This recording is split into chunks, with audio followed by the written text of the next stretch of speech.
ನಮಸ್ಕಾರ ರಿವ್ಯೂ ಚಾನಲ್ಗೆ ಸ್ವಾಗತ. ನಾನು ಸೌಖ್ಯ ಗಾಂವ್ಕರ್. ಜಾರ್ಜ್ ಸೋರಸ್ಗೆ ಬಿಗ್ ಶಾಕ್ ಕೊಟ್ಟ ಮೋದಿ. ಕೊನೆಗೂ ಭಾರತದಿಂದ ಪಲಾಯನ ಮಾಡೋ ಪರಿಸ್ಥಿತಿ ಬಂದು ಒದಗಿತಲ್ಲ. ಭಾರತದ ವಿರುದ್ಧ, ಇಲ್ಲಿನ ಪಾಲಿಸಿ ವಿರುದ್ಧ, ಸರ್ಕಾರದ ವಿರುದ್ಧ, ನಾಯಕತ್ವದ ವಿರುದ್ಧ ಸದಾ ಒಂದಲ್ಲ ಒಂದು ಸಂಚಿನಿಂದಲೇ ಸದ್ದು ಮಾಡಿರುವಂತಹ ಸೋರಸ್ ಅದಾನಿ ಸೇರಿದಂತೆ ಭಾರತದ ಹಲವರನ್ನ ಮುಜುಗರಕ್ಕೀಡು ಮಾಡುವ ಅಥವಾ ಅವರಿಗೆ ಸಮಸ್ಯೆಯನ್ನ ತಂದಿಡುವಂಥ ರಿಪೋರ್ಟ್ಗಳ ಹಿಂದಿನ ಕೈ ಅಂತಾನೆ ಕರೆಸ್ಕೊಂಡಿರುವಂಥ ಈ ಜಾರ್ಜ್ ಸೋರಸ್ಗೀಗ ಶಾಕ್ ಒಂದು ಎದುರಾಗಿದೆ. ಅನಿವಾರ್ಯವಾಗಿ ಕಾಲ್ ಕೀಳಬೇಕಾದ ಪರಿಸ್ಥಿತಿ. ಏನದು ಇಂಟ್ರೆಸ್ಟಿಂಗ್ ಬೆಳವಣಿಗೆ ಒಂದರ ಬಗ್ಗೆ ಮಾಹಿತಿ ಮುಂದೆ ಇಡ್ತಾ ಇದ್ವಿ. ಮಿಸ್ ಮಾಡಿದ್ರೆ ನಮ್ಮ ಚಾನಲ್ನ ಸಬ್ಸ್ಕ್ರೈಬ್ ಮಾಡಿ, ನಿಮ್ಮ ಅಭಿಪ್ರಾಯ ಕಮೆಂಟ್ ಮಾಡಿ ತಿಳಿಸಿ. ಎಸ್ ವೀಕ್ಷಕರೇ, ಬಿಜೆಪಿ ಸರ್ಕಾರದ ಭಾಗವಾಗಿರೋ ಯಾವುದೇ ಮಂತ್ರಿಗಳನ್ನ ಕೇಳಿದ್ರು ಅವ್ರ ಬಾಯಲ್ಲಿ ಬರುವಂತ ಹೆಸರು ಸೋರಸ್. ಏನು ಸಮಸ್ಯೆ ಆದರೂ ಕೂಡ ಮೊದಲ ಆ ಹೆಸರು ಬರುತ್ತೆ. ಹಿಂಡನ್ಬರ್ಗ್ ರಿಪೋರ್ಟ್ ಇರಬಹುದು, ಅದಾನಿಗೆ ಪದೇ ಪದೇ ಸಮಸ್ಯೆಯನ್ನ ತಂದಿಟ್ಟಿರುವಂಥ ರಿಪೋರ್ಟ್. ಅದು ಮೊದಲ ಬಾರಿಗೂ ಕೂಡ ಸೋರಸ್ಗೆ ಲಿಂಕ್ ಆಗಿತ್ತು. ಎರಡನೇ ಬಾರಿ ಒಂದು ರಿಪೋರ್ಟ್ ಬಂತು, ಆಗ್ಲೂ ಕೂಡ ಸೋರಸ್ ಫಂಡೆಡ್ ಅನ್ನುವಂಥ ವಿಚಾರ ಸಿಕ್ಕಾಪಟ್ಟೆ ಚರ್ಚೆ ಆಯಿತು. ಹಿಂಡನ್ಬರ್ಗ್ ಅಲ್ಲಿ ಸೋರಸ್ ಇನ್ವೆಸ್ಟ್ಮೆಂಟ್ ಎಷ್ಟಿದೆ, ಇನ್ನೇನು ಎಕ್ಸ್ಪೆಕ್ಟ್ ಮಾಡೋಕೆ ಸಾಧ್ಯ ಅನ್ನುವಂಥ ವಿಷಯವೂ ಕೂಡ ಸಿಕ್ಕಾಪಟ್ಟೆ ಕೆಸರಚಾಟಕ್ಕೆ ಕಾರಣ ಆಯಿತು. ಕಾಂಗ್ರೆಸ್ ಬಿಜೆಪಿಯ ನಡುವೆ ಇದು ಸದಾ ಒಂದಲ್ಲ ಒಂದು ವಾಕ್ಸಮರಕ್ಕೆ ದಾರಿ ಮಾಡಿಕೊಡ್ತಾನೆ ಇದೆಯಲ್ವಾ.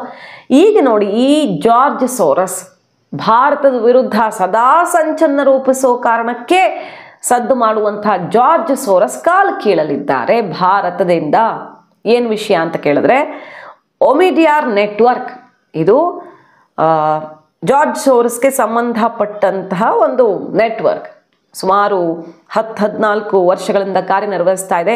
ಓಪನ್ ಸೊಸೈಟಿ ಫೌಂಡೇಶನ್ ಇನ್ವೆಸ್ಟ್ಮೆಂಟು ಅಂದರೆ ಸೋರಸ್ ಕಡೆಯಿಂದ ದೊಡ್ಡ ಬಲ ತುಂಬಲ್ಪಟ್ಟಂಥ ನೆಟ್ವರ್ಕ್ ಇದು. ಇದರ ಫೌಂಡರು ಒಮಿಡಿಯಾರ್ ಅಂತ, ಈ ಬೇ ಫೌಂಡರ್ ಪಿಯರ್ ಒಮಿಡಿಯಾರ್ ಅಂತ. ಆದರೆ ಸೋರಸ್ ದೊಡ್ಡ ಲಿಂಕ್ ಇರುವಂಥ ಒಂದು ನೆಟ್ವರ್ಕ್. ಈ ನೆಟ್ವರ್ಕು ಭಾರತದಲ್ಲಿ ವಿವಿಧ NGOಗಳಿಗೆ ಸುಮಾರು $150 ಮಿಲಿಯನ್ ಇನ್ವೆಸ್ಟ್ಮೆಂಟ್ ಮಾಡಿತ್ತು.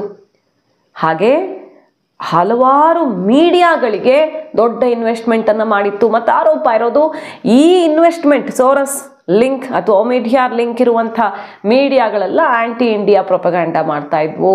ಮೋದಿ ವಿರುದ್ಧ ಅಥವಾ ಸರ್ಕಾರದ ಪಾಲಿಸಿಗಳ ವಿರುದ್ಧ ಸಂಚು ರೂಪಿಸೋದೇ ಈ ಮೀಡಿಯಾಗಳ ಕೆಲಸ ಆಗಿದ್ವು. ಯಾಕಂದರೆ ಅಲ್ಲಿಂದ ಫಂಡ್ ಬಂದಿತ್ತು ಅನ್ನುವಂಥ ಆರೋಪ ಕೇಳಿ ಬಂದಿತ್ತು. ಹಲವಾರು ಬಾರಿ ಇಂಥ ವಿಚಾರಗಳು ಚರ್ಚೆಗೆ ಬಂದಿರೋದು ನೋಡಿದ್ದೀವಿ.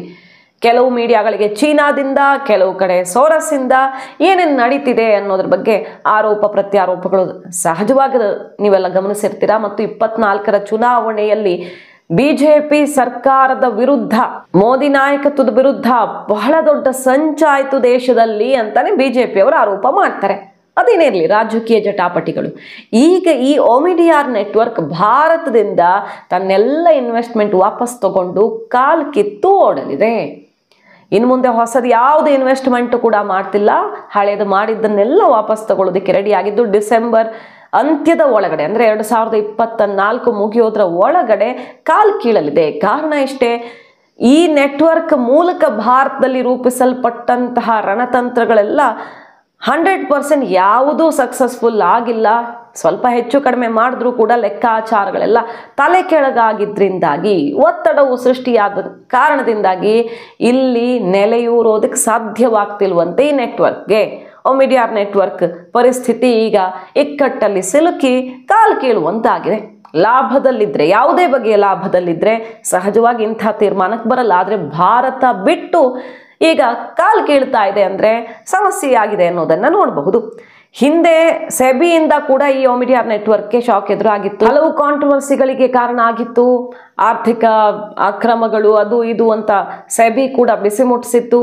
ಇದೆಲ್ಲದರ ಬೆನ್ನಲ್ಲೇ ಈಗ ಭಾರತದಲ್ಲಿ ಉಳಿಗಾಲ ಇಲ್ಲ ಅಂತ ಈ ಒಮಿಡಿಯಾರ್ ನೆಟ್ವರ್ಕ್, ಸೋರಸ್ ಲಿಂಕ್ ಇರುವಂತಹ ಒಮಿಡಿಯಾರ್ ನೆಟ್ವರ್ಕ್ ಭಾರತದಿಂದ ತೊಲಗಲಿದೆ ಅನ್ನೋದು ಈಗ ಕಮಲಪಾಳ್ಯದಲ್ಲಿ ಖುಷಿ ಪಡ್ತಾ ಇರುವಂಥ ಒಂದು ವಿಚಾರ. ಬಿಜೆಪಿ ಆರೋಪ ಮಾಡಿದ್ದೇನು ನೋಡಿ, ಈ ಒಮಿಡಿಯಾರ್ ನೆಟ್ವರ್ಕ್ನ ಭಾರತದ ವಿಂಗಲ್ಲಿ, ಭಾರತದಲ್ಲಿ ಸುಮಾರು 2010ರ ಆಚೆಗೆ ಕೆಲಸ ಶುರು ಮಾಡ್ತು. 14 ಮೋದಿ ಬಂದ ಮೇಲೆ ಇದು ಆಕ್ಟಿವ್ ಆಗಿಬಿಡ್ತು ಅಂತ ಹೇಳೋದು. 2014ರಿಂದ ಇಲ್ಲಿ ತನಕ 10 ವರ್ಷಗಳ ಕಾಲ ನಿರಂತರವಾಗಿ ಮೋದಿ ಹಣಿಯೋದಕ್ಕೆ ಇದು ಪ್ರಯತ್ನ ಮಾಡಿದೆ ಅಂತಾರೆ ಬಿಜೆಪಿಯವರು. ಮತ್ತು ಇಲ್ಲಿ ಯಾರಪ್ಪ ಭಾರತದಲ್ಲಿ ನೋಡ್ಕೊಳ್ತಾ ಇದ್ದವರು ಅಂತ ಕೇಳಿದ್ರೆ ಜೈರಾಮ್ ರಮೇಶ್ ಅವರ ಆಪ್ತ ವಲಯದಲ್ಲಿ ಗುರುತಿಸ್ಕೊಂಡಿದ್ದ ವ್ಯಕ್ತಿನೇ ಅಲ್ವಾ, ಇದಕ್ಕೇನಂತೀರಿ ಅಂತ ಬಿಜೆಪಿಯವರು ಪ್ರಶ್ನೆ ಮಾಡೋದು.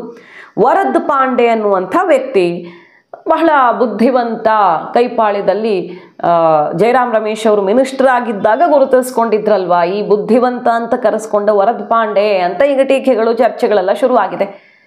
ಈ ವ್ಯಕ್ತಿಯ ವರದ್ ಪಾಂಡೆಗೆ ಒಮಿಡಿಯಾರ್ ನೆಟ್ವರ್ಕ್ ಭಾರತದ ವಿಭಾಗದಲ್ಲಿ ಬಹಳಷ್ಟು ರಣತಂತ್ರಗಳನ್ನು ರೂಪಿಸಿದ್ರು ಮತ್ತು ಈ ಒಮಿಡಿಯಾರ್ ನೆಟ್ವರ್ಕ್ ಬಲಪಡಿಸುವಲ್ಲಿ ಇವರ ಕೊಡುಗೆ ದೊಡ್ಡದಿದೆ ಅಂತೆಲ್ಲ ಚರ್ಚೆ ಆಗಿತ್ತಲ್ವಾ, ಅವರಲ್ಲೇ ಕೆಲಸ ಮಾಡ್ತಾ ಇದ್ದಿದ್ದು. ಸೊ ಇದಕ್ಕಿಂತ ಸೋರಸ್ ಮತ್ತು ಕಾಂಗ್ರೆಸ್ ನಡುವಿನ ಲಿಂಕ್ ನಾವು ಹೇಳಬೇಕಾ, ಏನು ಇದಕ್ಕೆ ಉತ್ತರ ಅನ್ನೋ ರೀತಿಯಲ್ಲಿ ಬಿಜೆಪಿ ಟೀಕೆ ಮಾಡ್ತಾ ಇರೋದು. ಮೊನ್ನೆ ಅದಾನಿ ವಿರುದ್ಧ ಅಮೆರಿಕದಿಂದ ಬಂತಲ್ಲ ಪ್ರಾಸಿಕ್ಯೂಷನ್ ರಿಪೋರ್ಟ್, ಅರೆಸ್ಟ್ ವಾರೆಂಟು, ಮತ್ತೊಂದು ಬ್ರೈಬರಿ, ಫ್ರಾಡ್ ಅಂತ. ಆ ವಿಚಾರದಲ್ಲೂ ಕೂಡ ಬಿಜೆಪಿ ಅದಾನಿ ಬಿಟ್ಟು ಕೊಡಲಿಲ್ಲ. ನಮ್ಮ ದೇಶದ ಬಿಸ್ನೆಸ್ ಮ್ಯಾನ್ಗಳ ವಿರುದ್ಧ ಅಮೆರಿಕ ಬಂದು ಅಲ್ಲಿನ ಜುಡಿಷಿಯಲ್ ಸಿಸ್ಟಮ್ ಮಿಸ್ಯೂಸ್ ಮಾಡಿಕೊಂಡು ಇಂತಹ ರಿಪೋರ್ಟ್ಗಳನ್ನು ಹೊರಗಡೆ ಬಿಟ್ಟರೆ ನಮ್ಮವ್ರನ್ನ ನಾವು ಬಿಟ್ಕೊಡ್ಬೇಕಾ? ಸರಿಯಾದ ಆಲೋಚನೆ ಇಲ್ಲದೆ ಮುಗಿ ಬೀಳೋರ್ಗೆ ಏನು ಹೇಳೋಕ್ಕಾಗಲ್ಲ. ಯಾಕೋ ಜಾರ್ಜ್ ಸೋರಸ್ ಭಾಷೆಯಲ್ಲಿ ರಾಹುಲ್ ಗಾಂಧಿ ಮಾತಾಡ್ತಿದ್ದಾರೆ, ನೋಡಿ ವಿಡಿಯೋನ ಅಂತ. ಜಾರ್ಜ್ ಸೋರಸ್ ಅದಾನಿ ವಿರುದ್ಧ ವಾಗ್ದಾಳಿ ನಡೆಸಿದ್ದ, ಮೋದಿ ಅದಾನಿಯನ್ನು ರಕ್ಷಿಸ್ತಾರೆ ಅಂತ ಆಡಿದ್ದಂಥ ಮಾತುಗಳನ್ನು ಪ್ರದರ್ಶಿಸಿ ಆ ವಿಡಿಯೋ ಬಿಟ್ಟು ನೋಡಿ ಇವತ್ತು ರಾಹುಲ್ ಗಾಂಧಿ ಅವರು ಸೇಮ್ ವರ್ಡ್ಸನ್ನು ಮಾತಾಡ್ತಿದ್ದಾರೆ. ಏನಂತೀರಿ?